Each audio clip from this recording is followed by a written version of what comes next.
একজন মুমিনের কাছে সবচাইতে মূল্যবান এবং দামি সম্পদ হলো তার ঈমান। ঈমান যদি কেউ ঈমান বিধ্বংসী বিষয়সমূহ থেকে অক্ষত রেখে, অক্ষুণ্ণ রেখে, নিরাপদে রেখে, হেফাজতে রেখে, সংরক্ষিত রেখে দুনিয়া থেকে যেতে পারেন, আল্লাহ রাব্বুল আলামিনের সাথে সাক্ষাৎ করতে পারেন, তাহলে তিনিই হবেন চূড়ান্তভাবে সফল কাম এবং শেষ হাসি তিনিই হাসবেন ইনশাআল্লাহ তাআলা। প্রিয় দর্শক, আর এই কারণেই সাহাবায়ে কেরাম রিদওয়ানুল্লাহি তাআলা আলাইহিম আজমাইন তারা ঈমানকে অনেক বেশি পরিচর্যা করতেন, ঈমানের নবায়ন করতেন, ঈমানের খোঁজ খবর রাখতেন। ঈমান কিসে আসে, কিসে যায়, কখন ভাঙে, কখন কোন কথা ঈমান নষ্ট হয়, কোন আচরণে ঈমান ভঙ্গ হয়ে যায়, সে বিষয়ে তারা অনেক বেশি সতর্ক থাকতেন। সহিহ মুসলিম বর্ণিত হাদিসে আমরা জানি যে বিখ্যাত সাহাবী হানজালা রাদিয়াল্লাহু তাআলা আনহু তিনি একবার প্রিয় নবী সাল্লাল্লাহু আলাইহি সাল্লামের দরবারের দিকে দৌড়াতে দৌড়াতে যাচ্ছিলেন আর বলছিলেন, নাফাকা হানজালা, হানজালা মুনাফিক হয়ে গেছে। তিনি মনে করছিলেন যে প্রিয় নবীর দরবারে থাকা অবস্থায়, তার মজলিসে বসা অবস্থায় তার যে ঈমানের অবস্থা থাকে, বাসা বাড়িতে গেলে, কর্মক্ষেত্রে গেলে আল্লাহকে সেভাবে স্মরণে থাকে না। তিনি ভাবছিলেন যে এর কারণে তার ঈমান চলে গেল কিনা। প্রিয় দর্শক দেখুন, একজন সাহাবী তার অবস্থার একটু পরিবর্তনের কারণে তার ঈমান নিয়ে তিনি শঙ্কায় পড়ে গেলেন। ঈমান আছে কি নেই তার খোঁজ নেওয়ার জন্য, নিশ্চিত হওয়ার জন্য রাসূল করিম সাল্লাল্লাহু আলাইহি সাল্লামের মজলিসে এবং দারসে হাজির হয়ে গেছেন। আর আমরা পৃথিবীর বেশিরভাগ মানুষের অবস্থা হলো, আমরা আমাদের ঈমানের কোনো খোঁজ খবর নেওয়া হয় না। সেই ছেলেবেলায়, ছোটোবেলায় বক্তব্যে আশহাদু আল্লা ইলাহা ইল্লাল্লাহ, আশহাদু আন্না মুহাম্মাদুর রাসূলুল্লাহ পাঠ করেছি, আমরা মনে করি যে মৃত্যু পর্যন্ত বোধহয় আর কখনো ঈমান যেতে পারে না, ঈমান বোধহয় নষ্ট হতে পারে না, ঈমান বোধহয় ভঙ্গ হতে পারে না। অথচ ইবাদত বন্দেগী যেরকম ভঙ্গ হয়, আবার জোড়া লাগানো যায়, নবায়ন করা যায়, ঠিক তেমনিভাবে ঈমানও ভঙ্গ হয়ে যেতে পারে।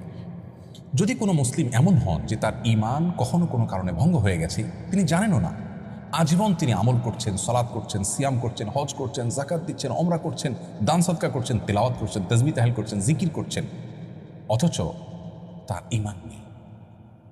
তিনি অনেক কিছু রাখছেন তার ভাণ্ডতে, কিন্তু সেই ভাণ্ডের তলা নেই, সেটা ফাটা। আল্লাহ রাব্বুল আলামিনের কাছে অনেক আশা নিয়ে যাচ্ছেন, অনেক আমল করি, কিন্তু সেখানে কিছুই পাবেন না, কারণ তার ঈমানই নষ্ট হয়ে গেছে, তিনি জানেন না। এই জন্য একজন মুসলিমের জন্য অনেক বেশি গুরুত্বপূর্ণ এই বিষয়টি যে তার ঈমান কিসে আসে আর কিসে যায়, কখন ভঙ্গ হয়ে যায়, এগুলো আমাদের জানতে হবে। আমরা প্রায় সময় খেয়াল করে স্মরণ করার চেষ্টা করি, আমার ওযুটা কি আছে না চলে গেল, আমার সালাতটা অমুক কারণে ভঙ্গ হলো কিনা, আমরা আলেমের কাছে দৌড়ে যাই। অমুক কথার কারণে আমার স্ত্রীর সাথে আমার সম্পর্ক ভঙ্গ হয়ে গেল কিনা, বিবাহ ভেঙে গেল কিনা, আমরা চিন্তিত হই, সিয়াম ভঙ্গ হলে চিন্তিত হই। প্রিয় দর্শক, আপনি আপনার নিজেকে প্রশ্ন করুন, জীবনে আপনি কয়জন আলেমের কাছে গিয়েছেন, কয়বার কোরআন এবং হাদিস খুলেছেন এই বিষয়টি জানার জন্য যে আপনার ঈমান আছে নাকি চলে গেছে? এর উত্তরে বেশিরভাগ মানুষ বলবেন যে না, আমরা এ বিষয়ে খুব একটা খোঁজ খবর নেই। আজকের আলোচনায় আমরা মূলত সে বিষয়টাকে গুরুত্ব দিতে চাই। প্রিয় দর্শক, কিয়ামত যত নিকটবর্তী হচ্ছে, ঈমান বিধ্বংসী ঝড়, তুফান, এটার পরিমাণ কিন্তু বাড়ছে। এরকম পরিস্থিতিতে ঈমানের নবায়ন কত বেশি গুরুত্বপূর্ণ। সাহাবীরা যদি সেই ফিতনামুক্ত নবী সাল্লাল্লাহু আলাইহি সাল্লামের উপস্থিতিতে ঈমান নিয়ে এতটা শঙ্কায় থাকেন, আমাদের ঈমানকে সকাল বিকেল কত বেশি খোঁজখবর নেওয়া উচিত।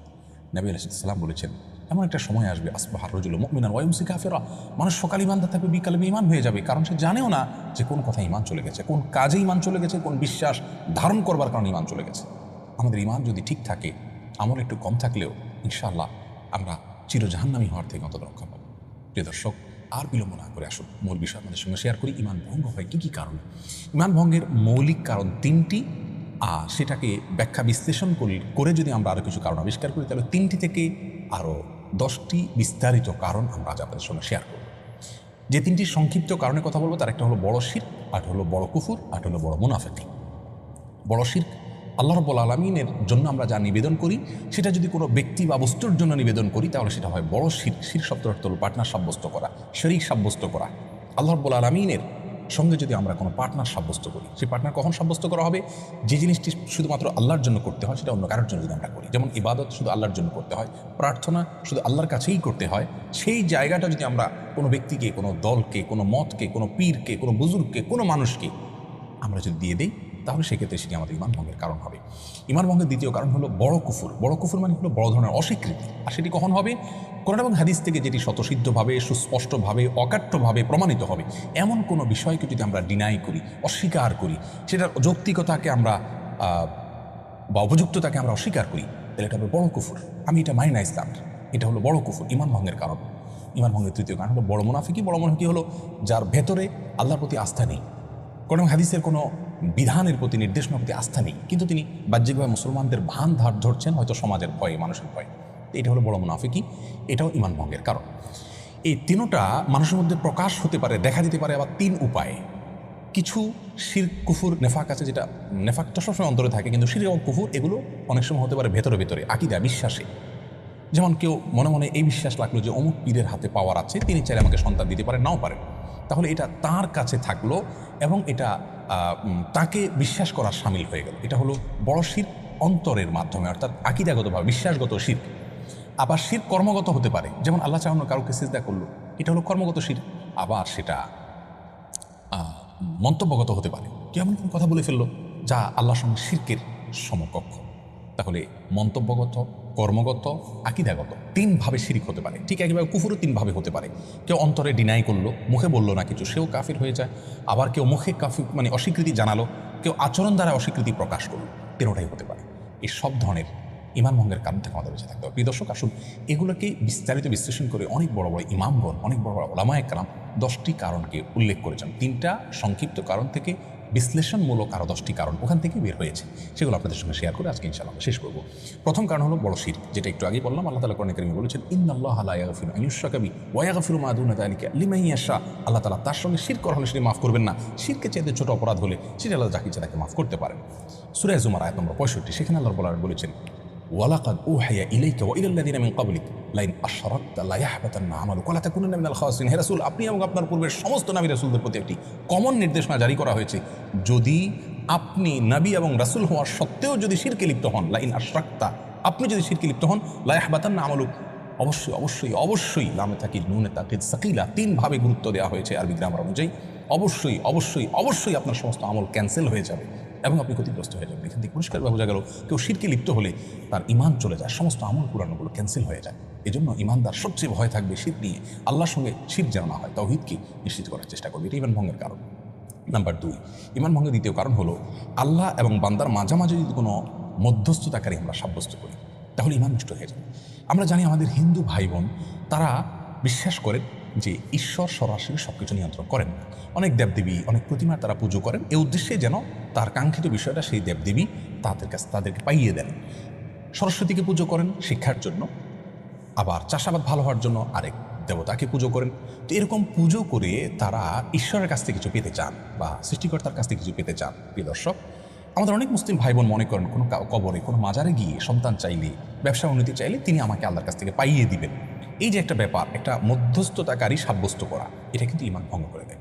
এর দলিল সূরা জুমার আয়াত নম্বর 3। আল্লাহ বলেন, কোরআনে কারীমে বলেছেন, আলা লাহুদ্দীনুল খালিস, আল্লাহর জন্য একচ্ছত্র দিন, ইমান শুধু আল্লাহর জন্য আনতে হবে, অন্য কাউকে সেখানে মধ্যস্থতাকারী বানানো যাবে না। ওয়াল্লাযীনা ইত্তাখাযু মিন দুনিহি আউলিয়া, যারা আল্লাহ ছাড়া অন্য কাউকে অভিভাবক রূপে গ্রহণ করবে এবং তারা বলে যে মা না'বুদুহুম ইল্লা লিয়ুকাররিবুনা ইলাল্লাহি যুলফা, আমরা এই সমস্ত মধ্যস্থকারীদেরকে, মাজারকে, পীরকে, মৃত জীবিত ব্যক্তিকে বা কোনো প্রতিমাকে আমরা পুজো করছি বা তাদের কাছে গিয়ে প্রার্থনা করছি এই জন্য যে তারা আল্লাহর কাছে আমাদেরকে পৌঁছে দিবে। এই যে এই পৌঁছে দিবে মধ্যস্থকারী হলো জাস্ট এই কথার কারণে আল্লাহ রাব্বুল আলামিন কি কমেন্ট করছেন আয়াতের পরবর্তী অংশে সেটি রয়েছে। আল্লাহ রাব্বুল আলামিন এ ধরনের লোক সম্পর্কে বলেছেন, ইন্নাল্লাহা ইয়াহকুমু বাইনাহুম ফীমা হুম ফীহি ইখতালিফুন, তারা যে বিষয় নিয়ে মতপার্থক্য করছে কিয়ামতের ময়দানে আল্লাহ তাআলা তাদের ব্যাপারে ফয়সালা করবেন। এবং আল্লাহ আরও বলছেন, ইন্নাল্লাহা লা ইয়াহদি মান হুয়া কাযিবুন কাফফার, যে ব্যক্তি মিথ্যাচার করেছে এবং কুফরি করেছে, কাফের হয়ে গেছে, তাকে আল্লাহ তাআলা পথ দেখাবেন না। দেখুন এখানে মধ্যস্থতা সাব্যস্তকারী কে আল্লাহ রাব্বুল আলামিন কাফফার বলেছেন, অর্থাৎ সে কাফির হয়েছে, অস্বীকৃতি জ্ঞাপন করেছে। কিন্তু বোঝা গেল ইমান ভঙ্গের কারণ, যখন আল্লাহ তাকে কাফির হয়ে গেছে, মিথ্যাচার করেছে আল্লাহর ব্যাপারে, এমনটি কথা বলেছেন। এই জন্য মধ্যস্থতাকারী করা যাবে না। ইমানদার সরাসরি আল্লাহর সঙ্গে কাজ সম্পর্ক করবে, আল্লাহর থেকে চাইবে, দোয়া করবে, ইবাদত করবে, আল্লাহ তাআলা তাকে সরাসরি দেবে ইনশাআল্লাহ তাআলা। তাই ইমান ভঙ্গের দ্বিতীয় কারণ আমরা জানলাম।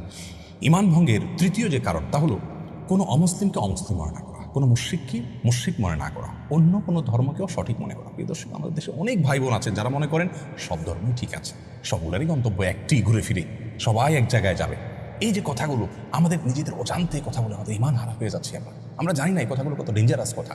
প্রিয় দর্শক, যেই ব্যক্তি আমার সৃষ্টিকর্তার অস্তিত্বকে অস্বীকার করে, তার ব্যাপারে আমি উদার হতে পারি, সহাবস্থান করতে পারি। যারা অমুসলিম তাদের সঙ্গে সদাসন করতে আল্লাহ তোমাদেরকে নিষেধ করেন না, যদি তারা তোমাদের উপরে যুদ্ধ চাপিয়ে না দেয়। শান্তিপূর্ণ সহাবস্থান করতেই পারো, বরং আল্লাহ তাআলা এরকম মানুষকে ভালোবাসেন। তাহলে তাদের সাথে আমাদের সহাবস্থান করতে নিষেধ নেই, বরং করতে নির্দেশ রয়েছে।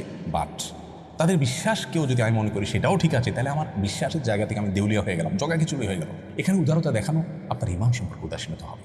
অতএব আপনাকে মনে রাখতে পারলা কোরআন কারীম বলেছে ইন্নাদ-দীন ইনদাল্লাহ ইসলাম, একমাত্র দিন আল্লাহর কাছে মনোনীত দিন হল ইসলাম। ইসলাম ছাড়া অন্য কোনো জীবন আদর্শ, জীবন দর্শন, অন্য কোনো ধর্ম নিয়ে কি আমাদের মধ্যে কেউ হাজির হলে আল্লাহ বলেছেন ফালাই ইউকবালা মিনহু, কোশ্চিন কালো সেটার কাছ থেকে গ্রহণযোগ্য করা হবে না। অতএব আমাদেরকে এই ব্যাপারে নিশ্চিত হতে হবে যে অমুসলিম ইজ অমুসলিম, তিনি সঠিক পথের উপর নেই।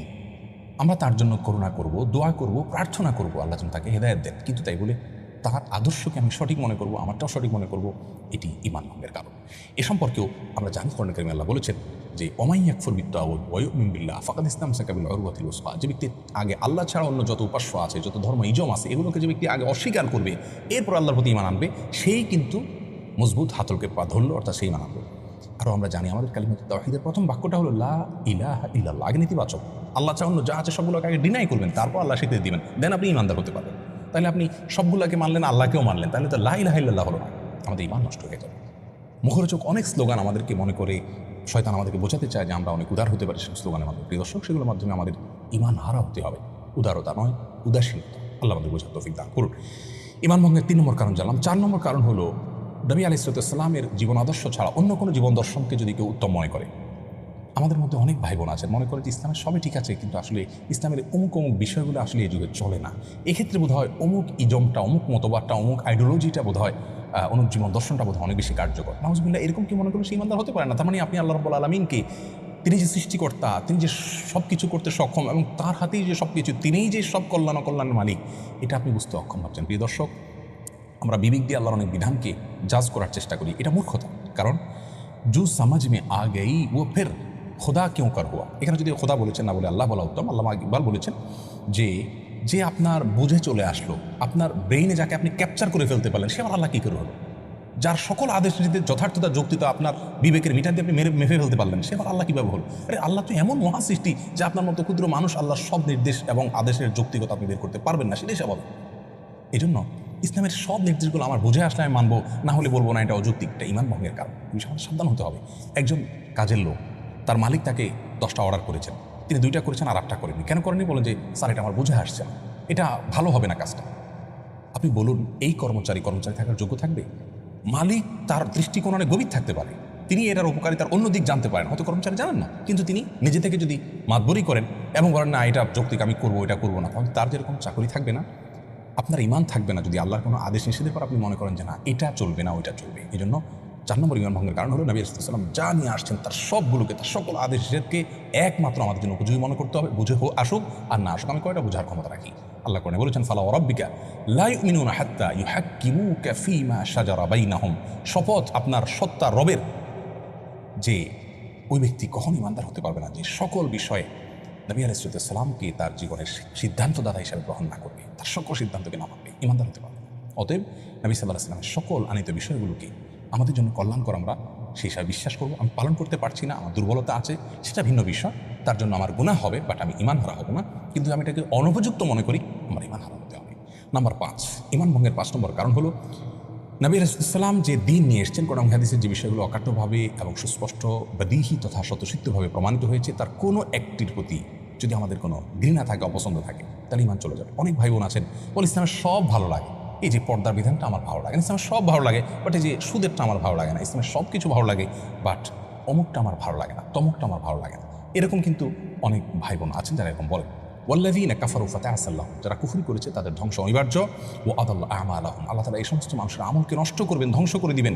যালিকা বিআন্নাহুম কারিহু মা আনজালাল্লাহ, এই কারিহু মা আনজালাল্লাহ, এর কারণ হলো আল্লাহ যা নাজিল করেছেন সেটাকে তারা অপছন্দ করেছে, বলেছে আমার ভালো লাগে না। এই যে আপনার ভালো লাগে না কাজ করছে, জাস্ট এই কারণে আল্লাহ রাব্বুল আলামিন আপনার সম্পর্কে এই কথা বলে শেষে বলছেন ফাআহবাতা আমালাহুম, আপনার সমস্ত আমল আল্লাহ তাআলা বরবাদ করে দিচ্ছেন। প্রিয় দর্শক, এখান থেকে বোঝা গেল এরকম কোনো আচরণ করলে সেটি ঈমান ভঙ্গের কারণ হবে যে ইসলামের অমুক জিনিসটা আমার ভালো লাগে না। আপনার ভালো লাগা না লাগা এটার উপরে সত্য নির্ভর করেন, আপনি সব কিছু বুঝতে সক্ষম নন, আমরা কেউই সক্ষম নন। আল্লাহ রাব্বুল আলামিন মালিক, আমরা তার কৃত, তার সৃষ্টি মাত্র, তার সকল নির্দেশের যৌক্তিকতা যথার্থতা আমাদের বুঝতে হবে, এমনটি বাধ্যতামূলক নয়। এরপর ঈমান ভঙ্গের 6 নম্বর কারণ হলো দিনের কোনো বিষয় নিয়ে বিদ্রুপ করা, ব্যঙ্গ করা। আমাদের অনেক ভাই বোন আছেন দাড়ি নিয়ে ব্যঙ্গ বিদ্রুপ করেন, পর্দা নিয়ে ব্যঙ্গ বিদ্রুপ করেন, এটা অস্বাস্থ্যকর, আরে থাকা যায় নাকি, এটা তো একটা এটা আস্ত একটা ড্রামের মতো, এটা বাক্সের মতো, এই ধরনের কথা বলে আমরা আল্লাহ রাব্বুল আলামিনের নির্দেশকে, আল্লাহ যেখানে স্পষ্ট নির্দেশ করেছেন মেয়েরা তাদের ইউদিন আলাইহিন্না মিন জালাবিবিহিন্না, মাথার উপরের কাপড়কে টেনে দিবি, তার মানে ঢেকে ঢুকে থাকবে, আপনি সেটাকে নিয়ে ট্রল করছেন, বিদ্রুপ করছেন। আর কোনো বন্ধু দাঁড়িয়ে রাখছেন, আপনার হয়তো আল্লাহর প্রতি বিশ্বাসে কোনো কমতি নাই, কিন্তু দুষ্টুমি করে আপনি মজা করে তাকে নিয়ে ট্রল করে ফেললেন। দেখুন, এটি নবী আলাইহিস সালামের সুন্নাহ, কোরআন হাদিসের বিষয়টাকে নিয়ে ট্রল করলে ইমান থাকবে না। আর এই সম্পর্কে আল্লাহ রাব্বুল আলামিন কোরআনে কারিমে বলেছেন সূরা তাওবাতে, কুল আবিল্লাহি ওয়া আয়াতিহি ওয়া রাসূলিহি কুনতুম তাস্তাহজিউন, কিয়ামতের মধ্যে অনেক কাফিরদেরকে আযাব দিতে দিতে বলা হবে, তোমরাই কি সেই গোষ্ঠী যে দুনিয়াতে আল্লাহকে নিয়ে, তার রাসূলকে নিয়ে ব্যঙ্গ করতে, তার আয়াত নিয়ে বিদ্রুপ করতে? লা তা'তাদিরু, আজ কোনো ওজর খাহি করো না, আজ তোমাদের কোনো ওজর খাহি শোনা হবে না। কদ কাফারতুম বাদা ঈমানিকুম, তোমরা ঈমান আনার পরে, মুসলমানের ঘরে জন্ম নেওয়ার পরেও, ঈমান আনার পরেও, কদ কাফারতুম বাদা ঈমানিকুম, তারপর তোমরা কুফরি করে ফেলেছো, কাফের হয়ে গেছো, ঈমান ভঙ্গ হয়ে গেছে বিদ্রুপ করার কারণে। খবরদার, আমরা কখনো দিনের কোনো বিষয় নিয়ে বিদ্রুপ ব্যঙ্গ করবো না, তাচ্ছিল্য করবো না, ট্রল করবো, নিজে না মানতে পারি কিন্তু ট্রল করবো না। রাষ্ট্রের কোনো বিধানকে কেউ লঙ্ঘন করলে সাধারণ অপরাধী হয়, কিছু সাজা হয়, এরপরে ছাড়া পায়। কিন্তু রাষ্ট্রের যদি বিধানকে নিয়ে, রাষ্ট্রের অস্তিত্বকে নিয়ে যদি কেউ ট্রল করে, তাহলে সেক্ষেত্রে সে কিন্তু রাষ্ট্রদ্রোহী হিসেবে বিবেচনা হয়, সাধারণ অপরাধী থাকে না। আল্লাহর কোনো বিধানকে নিয়ে ট্রল করলে আপনি আল্লাহদ্রোহী হবেন, ঈমান হারা হবেন। 7 নম্বর ঈমান ভঙ্গের কারণ হলো জাদু। কোরআনে কারিমে আল্লাহ বলেছেন, হারুত মারুত নামক 2 ফেরেশতাকে আল্লাহ তাআলা পাঠিয়েছেন, তারা মানুষকে জাদু শিক্ষা দিয়েছেন, এবং আল্লাহ তাআলা সাবধানও করেছেন যে এটা যেন কেউ শিক্ষা গ্রহণ করে প্রয়োগ না করে। কেউ যদি জাদু শিক্ষা গ্রহণ করে, প্রয়োগ করে, এটা এক্সারসাইজ করে, চর্চা করে, তাহলে সেক্ষেত্রে সে ব্যক্তি সম্পর্কে আল্লাহ রাব্বুল আলামিন কুফরির বাক্য ব্যবহার করেছেন এবং বলেছেন যে কিছু লোক শিখেছে তারা কুফরি করেছে, যারা শিখেনি বা চর্চা করেনি তারা কুফরি করেনি। এখান থেকে অনেক ইমামগণই বলেন যে জাদু এটার সাথে কেউ সংশ্লিষ্ট হলে, অর্থাৎ জাদু শিখলে, চর্চা করলে, প্রয়োগ করলে সে ব্যক্তি ঈমান হারা হয়ে যায়। এই জন্য এর শাস্তি ও মৃত্যুদণ্ড সকল ইমামদের ঐক্যমতে।